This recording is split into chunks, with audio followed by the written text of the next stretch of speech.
अस्सलामुअलैकुम वरहमतुल्लाहि वबरकातुहू। उम्मीद है आप सब लोग खैरियत से होंगे। आज की इस वीडियो में हमने स्टार्ट करना है principle of mathematical induction for Z.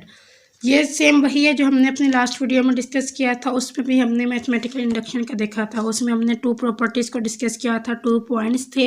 अगर वो उन पे फुलफिल हो रहा था तो हम कहते थे कि मैथमेटिकल इंडक्शन है, अदरवाइज़ नहीं है। प्रिंसिपल ऑफ मैथमेटिकल इंडक्शन, बस इतना याद रखना है। थोड़ा सा चेंज होगा इसकी डेफिनेशन में, इसके थ्योरम में। जब यहाँ पर हम जेड की बात करेंगे तब हम यहाँ पे पी एन नहीं पी एन नॉट लेंगे। जो हमने अपनी लास्ट वीडियो में देखा था, यहाँ पे था P naught is true and for each integer n greater than is equal to n naught P n implies P n plus one. मतलब यहाँ पे जो एन नॉट है ना, यहाँ पे जस्ट वहाँ पे था P naught P one P two P three up to son, ये चीज़ थी। इसके अलावा कुछ भी चेंज नहीं है। Let n naught be an integer positive negative और ज़ीरो। कोई भी आपने ले लेना है जिन इंटीजर पॉजिटिव भी हो सकते हैं, नेगेटिव भी हो सकते हैं, ज़ीरो भी हो सकता है। Let P n naught plus one P n naught plus two P n naught plus three up to so on P n P proposition one for each integer and greater than equal to n naught such that. एक ये condition fulfil हो कि आपको जो question given है उसमें आप N not की जगह पे ज़ीरो पुट करेंगे, उसको सॉल्व करेंगे। Then for each integers n is greater than equal to n naught P n implies P n plus one.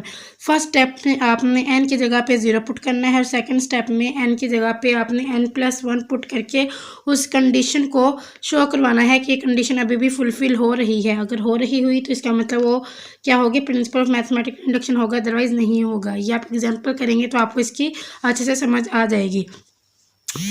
For m is greater than equal to one let Q m be proposition denoted by Q m को हमने suppose किया कि Q m इसके equal है। Q m is equal to m plus n naught minus one. अब यहाँ पे हमने क्यू वन लिखना है, ठीक है। तो यहाँ पे हम क्या पुट करेंगे, one plus n naught minus one, तो ये हो जाएगा पी एन नॉट हो जाएगा। Q one is equal to P n naught is true, ये भी क्या हो जाएगी, ट्रू हो जाएगी। अब इफ़ एम, अब हमने सेकंड कंडीशन देखनी है। अब हमने क्या करना है, एन की जगह पे एन प्लस वन पुट कर देना है। तो एन की जगह पे एन प्लस वन पुट करें तो क्या आ जाएगा, देखें ये है Q m is equal to P is equal to P m plus n naught minus one. जब आप इसकी जगह पे पी एम प्लस वन कर देंगे, एम को एम प्लस वन से रिप्लेस कर देंगे तो हो जाएगा एम की जगह एम प्लस वन लिखेंगे, प्लस वन माइनस वन से कैंसिल होकर यहाँ पे जस्ट बचेगा एम प्लस एन नॉट। तो ये वाले कंडीशन में क्या है, दोनों कंडीशन बस आपने बता देना है कि ये फुलफिल हो रही हैं। नेक्स्ट है therefore Q m is true for all m is greater than equal to one. ये सारी कंडीशन को फुलफिल कर रहा है Q m. Therefore with P replaced by Q and M replaced by M, this is equal statement. अगर आप P को Q से रिप्लेस कर दें, Q N को M के साथ भी रिप्लेस कर दें, तब भी ये वाली कंडीशन फुलफिल होंगी। तो आपने बस ये कहना है कि ये क्या है, ट्रू है। सिंपल, आपने पहले ये दो स्टेप्स लिखने हैं, उसके बाद उसके लिए आपने क्यू एम लेना है। उसमें सबसे पहले आपने क्यू वन निकालना है, फिर आपने क्यू एम प्लस वन निकालना है, उसको बता देना है कि ये दोनों कंडीशन यहाँ पे फुलफिल हो रही हैं। उसके बाद ये proof the proposition P n given by, ये आपके पास क्वेश्चन है 3n plus 16 is equal to 0 और n की वैल्यू है आपके पास greater than equal to minus 5। इसमें सबसे पहले आपने n की जगह पे क्या पुट करना है, जीरो। मैंने अभी बताया था कि सबसे पहले जीरो पुट करके आपने कंडीशन फुलफिल करनी है। 3 0 प्लस 16 ग्रेटर देन 0। यहाँ पे 3 0 0 और 16 क्या होता है, ग्रेटर देन 0। ये कंडीशन ठीक है, ट्रू है, तो इसका मतलब फर्स्ट कंडीशन फुलफिल हो रही है। सेकंड कंडीशन आप लोग चेक करेंगे, n की जगह पे n प्लस वन पुट करके 3n प्लस वन 16, इसको चेक करेंगे हो जाएगा 3n plus 3 plus 16 greater than 0, तो हो जाएगा 3n plus 19 is greater than 0। अब अगर हम 9 की जगह यहाँ पे कोई भी वैल्यू लें, यहाँ पे प्लस 19 हो रहा है, प्लस 19 से ही शो हो रहा है कि जो वैल्यू इसका आंसर आएगा वो ग्रेटर देन 0 ही आएगा। तो इसका मतलब दोनों कंडीशन ये इसकी फुलफिल हो रही हैं। फिर उसके बाद है let P n be proposition that n का फैक्टोरियल माइनस 3 की power n is greater than 0 और ये है n की वैल्यू आपके पास है ग्रेटर देन इक्वल टू 7। अब कहते हैं if P n is true then, अब आपने क्या करना है, अब पी एन तो ट्रू है, इसके लिए देखिए इसको आप चेक कर सकते हैं। इसकी जगह आप 0 पुट करेंगे ना तो ये कंडीशन बिल्कुल ठीक होगी, इसका जो आंसर होगा वो ग्रेटर देन 0 ही आएगा। अब हमने चेक करना है पी एन प्लस वन के लिए, तो एन की जगह पे एन प्लस वन का फैक्टोरियल माइनस एन की जगह पे एन प्लस वन, इसको आप ऐसे भी लिख सकते हैं, आपको पता है एन प्लस वन का फैक्टोरियल आप लिख सकते हैं एन का factorial into n plus 1 minus 3n+1, इसका करेंगे 3n+1 माइनस 3n+1, यहाँ से 3n को कॉमन लेंगे, 3n को कॉमन लेंगे तो यहाँ पे जस्ट n+1 बचेगा और यहाँ पे बचेगा माइनस, यहाँ पे 3n को कॉमन लिया तो यहाँ पे जस्ट 3 बचेगा, तो ये हो जाएगा 3n n-2। ठीक है, ये चीज़ आ जाएगी। अगर आप इसको देखें तो ये वाली जो कंडीशन ये कब तक ग्रेटर देन 0 रहेगी, जब आप 7 तक पुट करेंगे। जैसे ही आप 7 से ग्रेटर कोई नंबर यहाँ पे पुट करेंगे ना तो ये वाली कंडीशन फुल नहीं होगी, ये जो साइन है ये साइन चेंज हो जाएगा। 7 पुट करने से ये वाला जो आंसर है वो ग्रेटर देन 0 नहीं बल्कि लेस देन 0 में चला जाएगा। लेकिन जब आप इस पर बात करें इस वाले में देखें ये कंडीशन कब फुल होगी, जब आप यहाँ पे 2 से ग्रेटर कोई भी नंबर फुल करें, पुट करें, मतलब 2 भी पुट कर दें, 2 - 2 वो 0 हो जाएगा, या 2 से छोटा का नंबर पुट करें तो वो नेगेटिव में आंसर चला जाएगा। हमें आंसर पॉजिटिव में चाहिए, तो वो कब होगा, जब आप लेंगे n को greater than 2।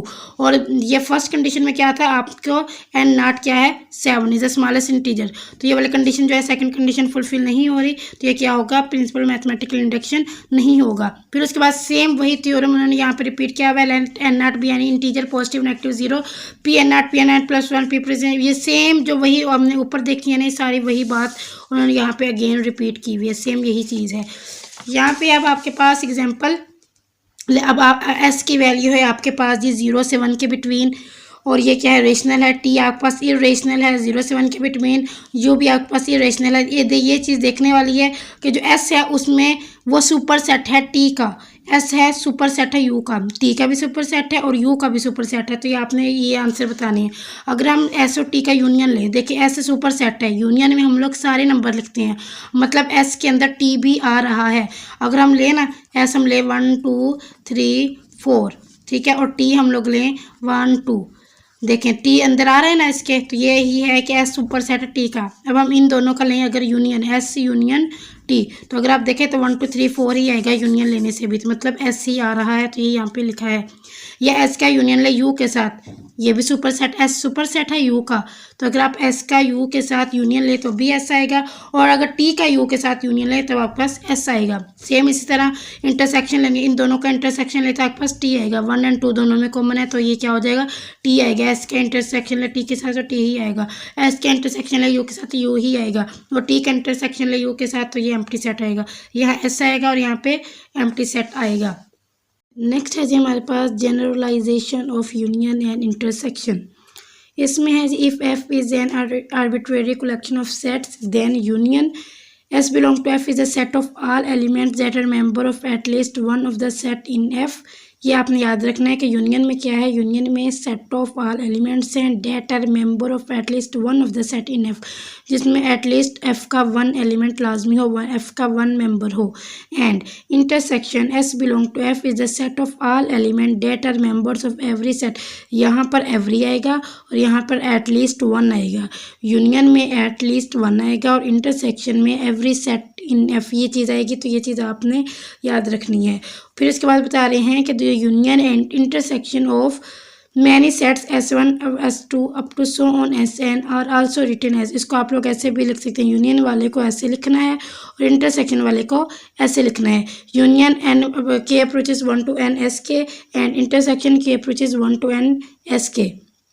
The union and intersection of an infinite sequence Sk के approaches 1 to infinity of sets are written as।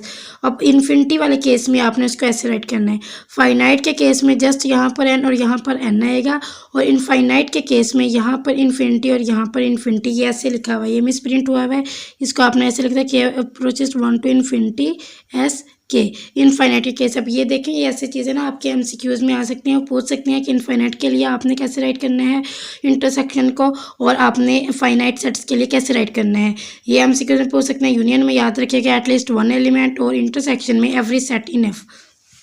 उसके बाद आपने एक एग्जाम्पल, अहम एग्जाम्पल है ये, if F is the collection of set S P is equal to X, P आपके पास है एक्स, आपके पास है less than P and less than greater than P and less than equal to 1 + p।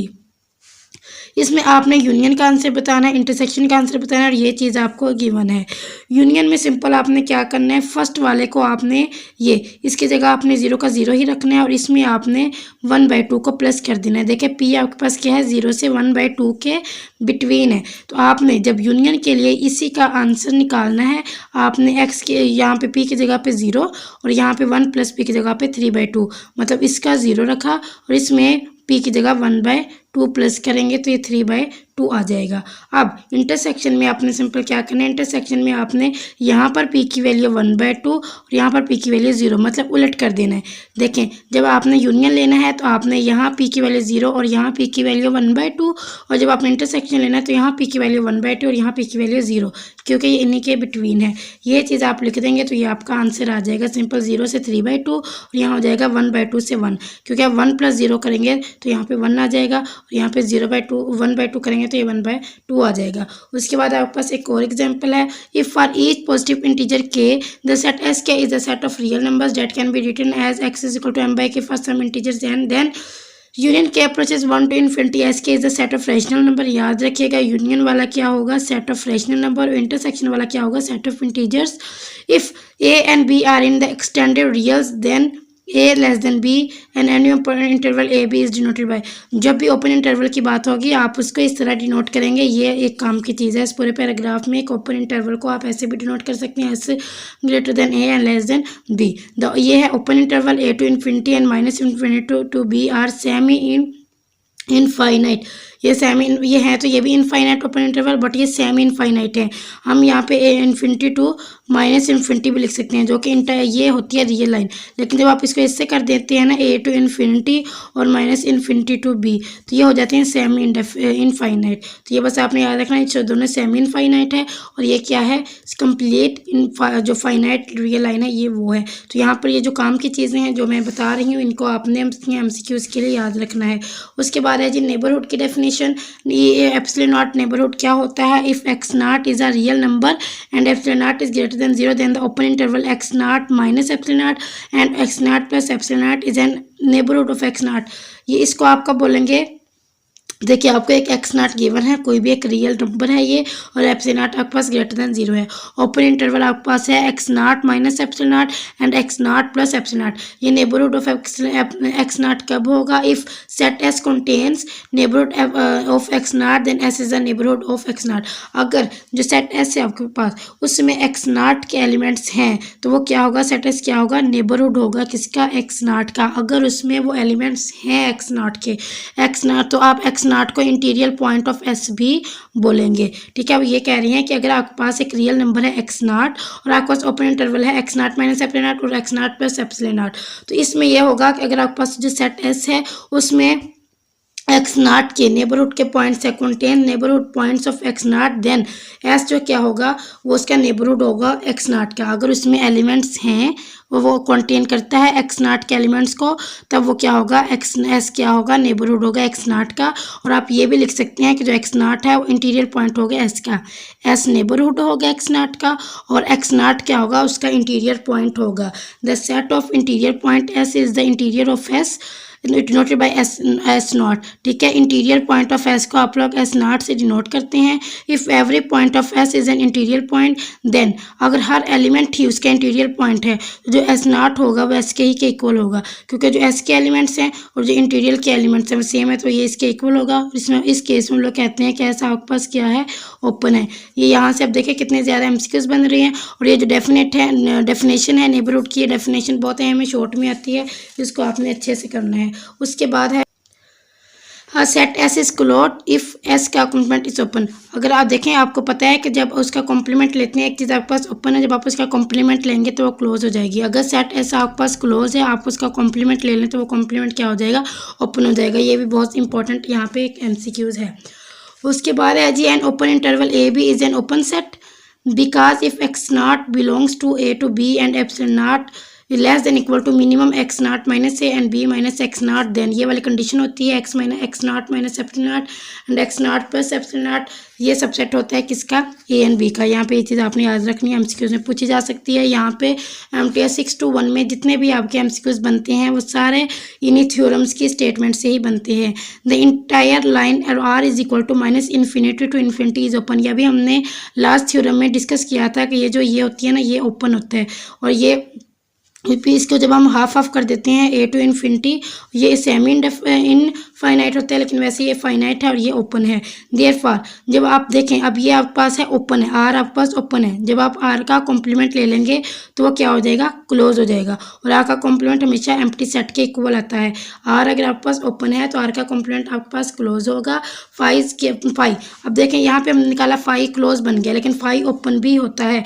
क्यों open होता है, क्योंकि फाइव में कोई भी एलिमेंट नहीं होता, इसमें कोई इंटीरियर पॉइंट नहीं होता। देखें यहाँ पे लिखा है contains a point that is not interior. Five के अंदर जो पॉइंट्स होते हैं वो इंटीरियर पॉइंट नहीं होते। क्यों, क्योंकि इसके अंदर कोई पॉइंट होता ही नहीं है।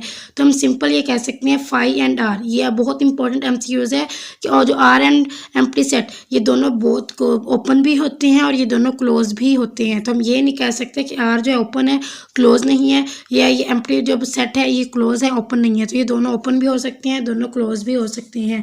उसके बाद डिलीटेड नेबरहुड की डेफिनेशन है, deleted neighbourhood of point X naught is a set that contains every point of some neighbourhood. देखें अनडिलीटेड नेबरहुड और एक्स नॉट के डिलीटेड नेबरहुड का मतलब यह है कि इसमें एक्स नॉट के सारे पॉइंट्स होंगे सिवाय एक्स नॉट के। ठीक है, इसमें जितने भी नेबरहुड के पॉइंट हैं एक्स नॉट के वो सारे होंगे, लेकिन जस्ट एक्स नॉट नहीं होगा। इसमें आपने ये इसके एक एग्जाम्पल है, इसमें x minus x not greater than zero है, लेस देन एप्सिलॉन नॉट है। ये क्या डिलीटेड नेबरहुड है, और इसमें एक्स नॉट के अलावा उसके बाकी सारे जो जितने भी एलिमेंट्स हैं वो सारे हैं। उसके बाद यहाँ पे एक थ्योरम की बात हो रही है। थ्योरम इंपॉर्टेंट नहीं है, जैसे इसकी ये वाली स्टेटमेंट याद रखने वाली है कि union of open sets is open.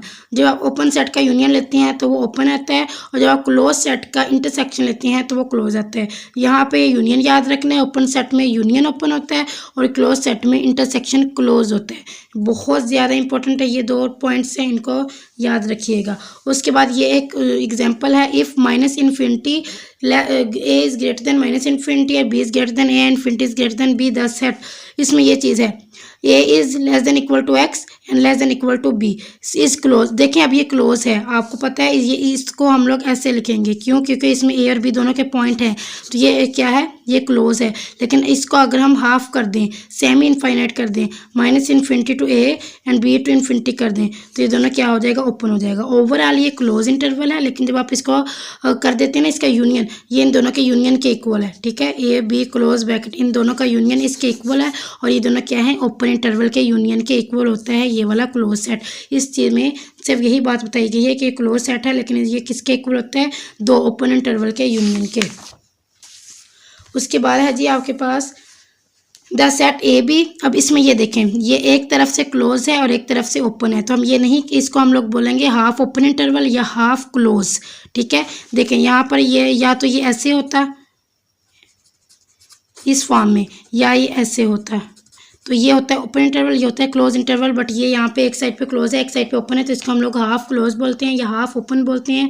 ठीक है, और यहाँ पे ये चीज़ मैंने बताई, इसको हम ये नहीं बोलेंगे कि ये ओपन है या क्लोज है, बस इसको आपने ऐसा बताना है हाफ ओपन और हाफ क्लोज इंटरवल। ये बात भी बहुत इंपॉर्टेंट और याद रखने वाली बात है। उसके बाद semi infinite close interval are set in the form of. अब ये देखें, ये a is less than equal to x और x is less than equal to a to infinity and minus infinity to a. ये एक side से close है, एक साइड से ओपन है, और ये एक साइड से ओपन है और एक साइड से क्लोज है। तो इसको जब आप ऐसे लिखेंगे ना, या इनको आप लोग बिल्कुल ही उसमें ओपन इंटरवल में लिख सकते हैं, minus infinity to A and A to infinity, ये दोनों ओपन इंटरवल्स हैं।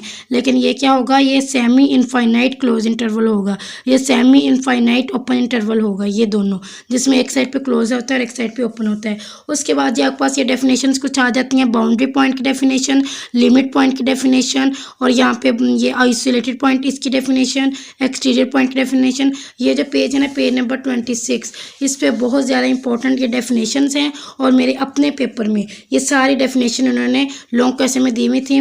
बोला हुआ था कि जो लिमिट पॉइंट की, बाउंड्री पॉइंट की, और इसके अलावा यहाँ पे एक नेबरहुड की थी आई थिंक डेफिनेशन। ये 3 से 4 डेफिनेशन उन्होंने मेरे पेपर में पूछी हुई थी, और ये डेफिनेशन बहुत इंपॉर्टेंट हैं। स्टार्ट करते हैं। X naught is the limit point of S. आप एक्स नॉट आप किसी भी पॉइंट को कब बोलेंगे कि वो लिमिट पॉइंट है? If every neighbourhood of x naught contains a point of S. X naught को हमने एक पॉइंट लिया, एक्स नाट को कब हम बोलेंगे कि वो लिमिट पॉइंट है एस का?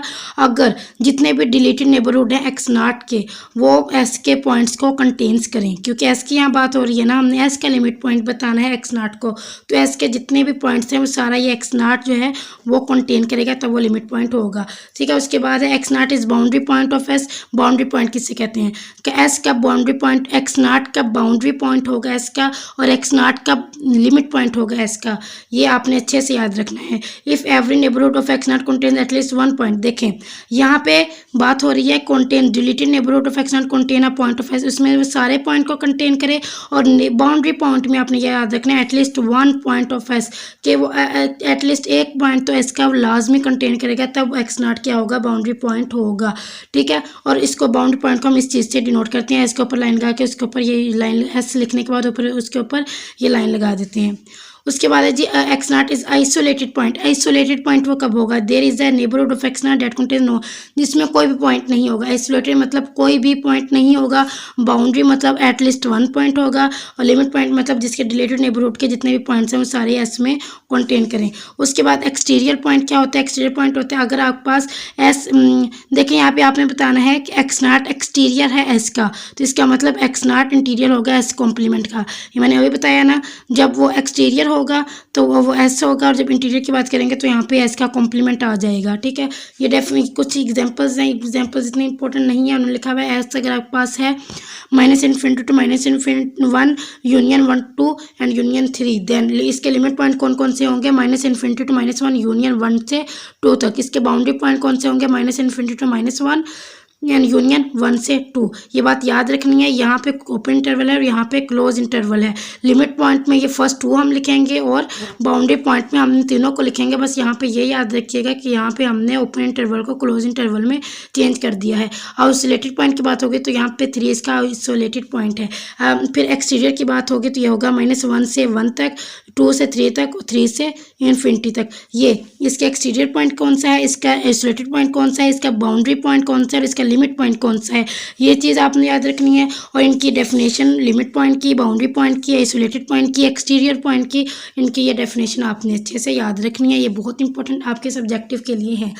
अगर चैनल पे नहीं होते हैं तो काइंडली सब्सक्राइब करके जाइएगा। कोई भी क्वेश्चन हो तो कमेंट बॉक्स में पूछ सकते हैं, व्हाट्सएप ग्रुप ज्वाइन करके पूछ सकते हैं। अपना बहुत सारा ख्याल रखिएगा।